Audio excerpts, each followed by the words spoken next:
ہمیں کوشش کرنی چاہیے کہ ہماری کوئی بات کسی دوسرے شخص کے ہاتھ ایسی نہ آ جائے جو ہمیں ستانے اور چڑھانے کا باعث بن جائے۔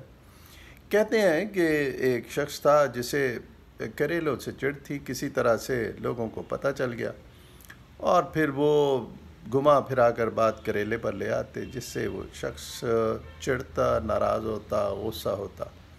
آہستہ آہستہ یہ بات پھیل گئی اور لوگوں نے اس کی یہ چھیڑ رکھی، کریلا کریلا کریلا۔ کہتے ہیں کہ چند دوست اکٹھے ہوئے اور شرارتاً انہوں نے فیصلہ کیا کہ باری باری اس کو ہم کریلا کہیں گے، آج خوب چڑھاتے ہیں، مزہ لیتے ہیں۔ تو پہلے ایک دوست نے گیا، جا کر ادب سے سلام کیا اور پھر کریلے کی بات شروع کر دی۔ وہ صاحب ناراض ہوئے، اس کو سخت سسکا، وہ چلا گیا، پھر دوسرا گیا، پھر تیسرا گیا۔ تو یہ چند دوستوں نے باری باری یہی کیا، اور جب آخری دوست پہنچا تو اس وقت تک اس شخص کا صبر جواب دے چکا تھا، یعنی غصہ اپنی انتہاؤں کو چھو رہا تھا۔ اور جیسے ہی آخری دوست پہنچا اور اس نے کریلے کا بھی لفظ پورا بھی ادا نہیں کیا تھا کہ وہ لاٹھی لے کر اس کے پیچھے بھاگا۔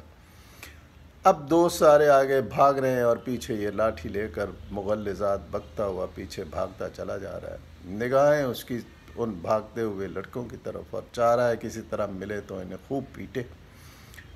اب اس میں جیسے میں نے کہا کہ وہ لڑکوں کو دیکھتا ہوا، گھورتا ہوا، بولتا ہوا، چیختا چلاتا ان کے پیچھے شخص اس کہتا، مغلظات بکتا بھاگ رہا تھا۔ اس نے زمین پر نگاہ ہی نہیں کی۔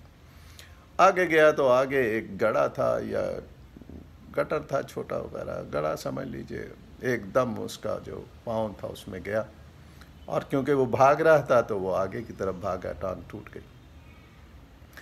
اب جب ٹانگ ٹوٹ گئی تو بھاگنا تو کہاں رہا، چیخنا چلانا شروع کیا، لوگ مدد کو آئے، ہسپتال لے گئے، علاج معالجہ ہوا، لیکن کہتے ہیں وہ ٹانگ کبھی بھی ٹھیک سے نہ جڑ سکی، یعنی وہ ٹھیک نہ ہوئی، اس میں لنگڑاہٹ رہ گئی۔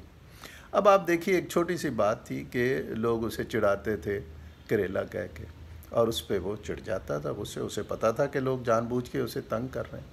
جب آپ کو یہ معلوم ہو کہ کوئی جان بوجھ کر آپ کو ٹیز کر رہا ہے، آپ کو تنگ کر رہا ہے، تو پھر کیوں اس کے جال میں پھنستے ہو؟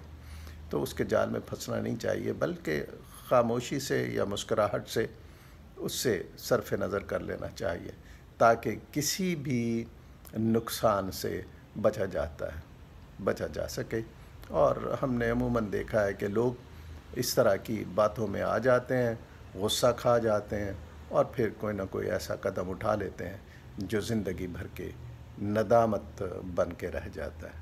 آئیے ہم کوشش کریں کہ اس طرح کے قدم سے، اس طرح کے فعل سے بچیں۔